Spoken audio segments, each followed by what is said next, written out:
السلام علیکم ورحمۃ اللہ وبرکاتہ.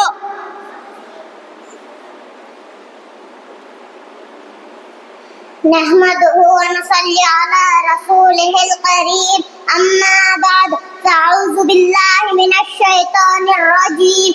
بسم الله الرحمن الرحیم.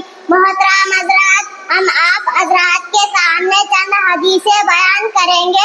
اللہ تعالیٰ سے دعا ہے کہ مجھے اور آپ کو ان حدیثوں کو سمجھنے کی اور عمل کرنے کی توفیق عطا فرمائے. ابھی میں میری بہن محمدی سے گزارش کرتی ہوں کہ کوئی حدیث پڑھ کر سنائے. اعوذ باللہ من الشیطان الرجیم. بسم اللہ الرحمن الرحیم. حضرت معاذ بن جبل رضی اللہ عنہ سے روایت ہے کہ رسول اللہ صلی اللہ علیہ وسلم نے ارشاد فرمایا: معاذ، تم جانتے ہو کہ بندوں پر اللہ تعالیٰ کا کیا حق ہے اور اللہ تعالیٰ پر بندوں کا کیا حق ہے؟ میں نے عرض کیا: اللہ تعالیٰ اور اس کے رسول زیادہ جانتے ہیں.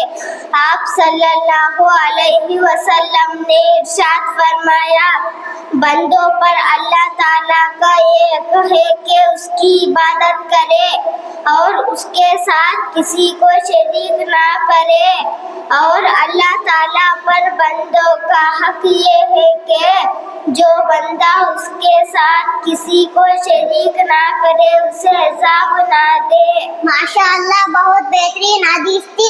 اللہ تعالیٰ مجھے اور آپ کو اس حدیث پر عمل کرنے کی توفیق عطا فرمائے. اس کے بعد میں میرے آقا تبسم سے گزارش کرتی ہوں کہ کوئی حدیث پڑھ کر سنائے. بسم اللہ الرحمن الرحیم.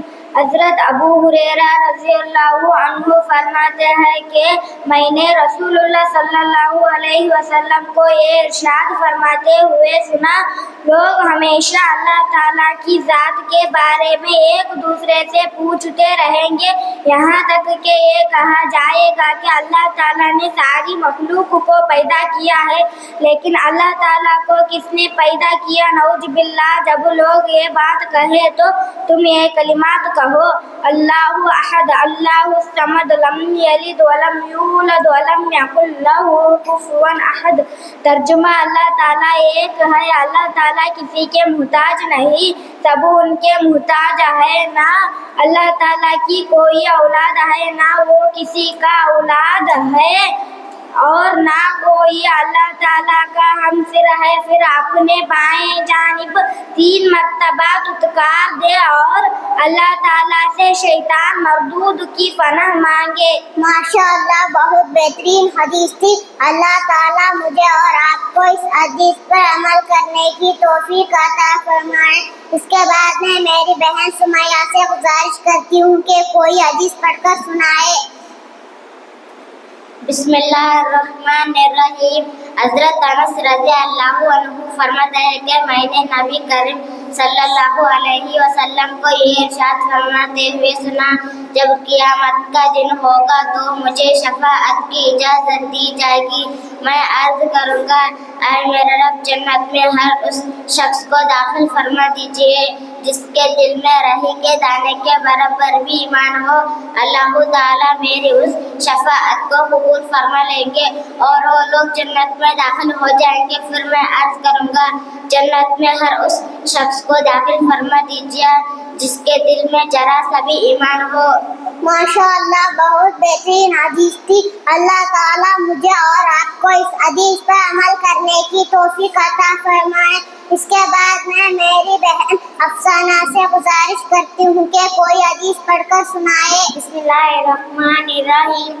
حضرت ابو ہریرہ رضی اللہ عنہ سے روایت ہے کہ نبی کریم صلی اللہ علیہ وسلم نے ارشاد فرمایا: جب تم میں سے کوئی شخص اپنے گھر سے میری مسجد کے لیے نکلتا ہے تو اس کے گھر واپس ہونے تک ہر قدم پر ایک نیکی لکھی جاتی ہے اور ہر دوسرے قدم پر ایک برائی مٹائی جاتی ہے۔ ماشاء اللہ، بہت بہترین حدیث تھی۔ اللہ تعالیٰ مجھے اور آپ کو اس حدیث پر عمل کرنے کی توفیق عطا فرمائے۔ اس کے بعد میں میرے آقا نورجہاں سے گزارش کرتی ہوں کہ کوئی حدیث پڑھ کر سنائے۔ بسم اللہ الرحمن الرحیم۔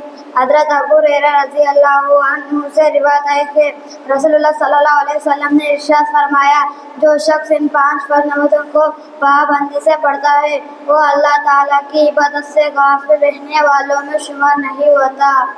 ماشاء اللہ، بہت بہترین حدیث تھی۔ اللہ تعالیٰ مجھے اور آپ کو اس حدیث پر عمل کرنے کی توفیق عطا فرمائے۔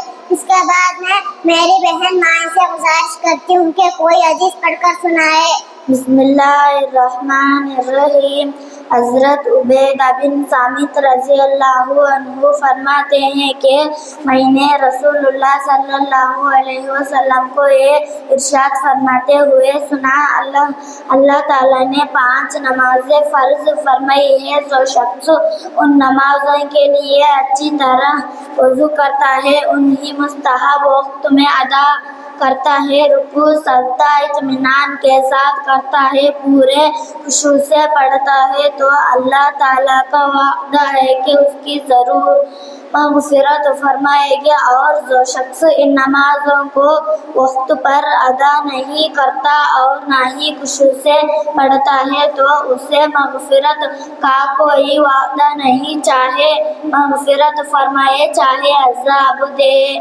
جیسے کہ آپ حضرات کے سامنے حدیثیں بیان کیے گئے ہیں، ان حدیثوں کو آپ حضرات کے سامنے بیان کرنے کا مقصد صرف ایک ہے، ہمارا تعلق ایک اللہ سے جڑ جائے۔ محترم سامعین، آپ تمام حدیثیں میرے ساتھ ہاتھ اٹھا کر نیت کریں کہ آج کے بعد شرک کرنے سے بچیں گے اور 5 فرض نمازوں کی پابندی کریں گے، اور جو بھی ہمارے سے گناہ ہوئے ہیں اللہ سے معافی مانگے۔